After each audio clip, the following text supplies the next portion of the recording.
So we've identified the duplicates by using conditional formatting. But in many cases, once you've identified them, you then want to perform some action with those duplicates. And in this case, I'm going to remove the duplicates. Now remember, it's two separate steps. First, you identify them using conditional formatting, and then second, we're now going to remove them. You could just remove them, but then you would never visually see which records were actually duplicated. Take a look. I'm going to click into my lists. Doesn't matter where. You're going to find the Find Duplicates or Remove Duplicates feature in two different places. Because my lists has been formatted as a table, I get the Design tab. On my Design tab, far left, I can go to Remove Duplicates. Now, if you did not format your table, okay, then I would need to go to my Data tab, and on my Data tab, I've got Remove Duplicates. So it just depends. If you haven't formatted your list as a table, you go to your Data tab. If you have, you can go to your Design tab. Either method, they're exactly the same. So for me, because I'm already on my Data tab, I'll go ahead and go to Remove Duplicates. This opens up my Remove Duplicates window where it now wants me to identify what I consider a duplicate. And I do this by telling it which columns it should be comparing to identify the duplicate. So right now it says every single column is selected.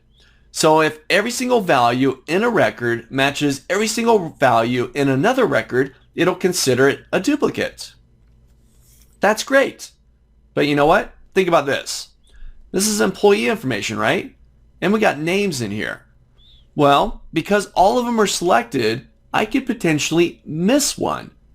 What if I have an employee named Robert, right?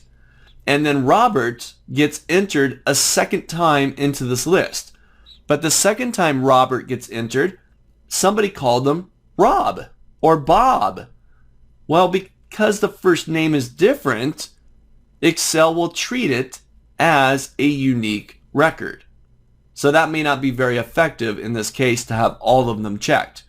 Well, for me, the only thing that I'm really concerned with, I'm going to unselect all here, and I'm going to choose just the employee ID.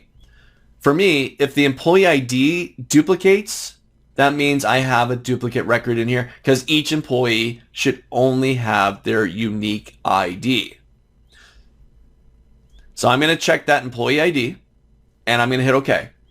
The moment that I hit OK, we're going to get another window up here, but it's then going to remove any duplicates, and they're now gone, no longer in the list. I'll hit OK. Oh, 2 duplicate values found. Remember we had the 4, 2 of them duplicated, 50 unique ones remain. I'll hit OK. And if I scroll through, you won't see that red text anymore. I've now removed, and we're down to 50 records, I've now removed those duplicates within this list. Really simple.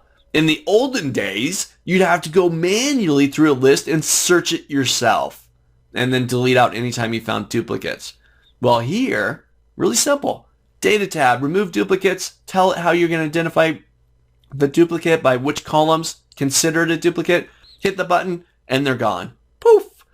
Now for me, once again, I like to identify them first, so I'll run the conditional formatting that we talked about in the previous lecture, and then I'll remove the duplicates. So try this out. Make sure you do the conditional formatting. If you didn't watch the previous video, go take a look at that first, and then go to your Data tab and remove the duplicates and get rid of them.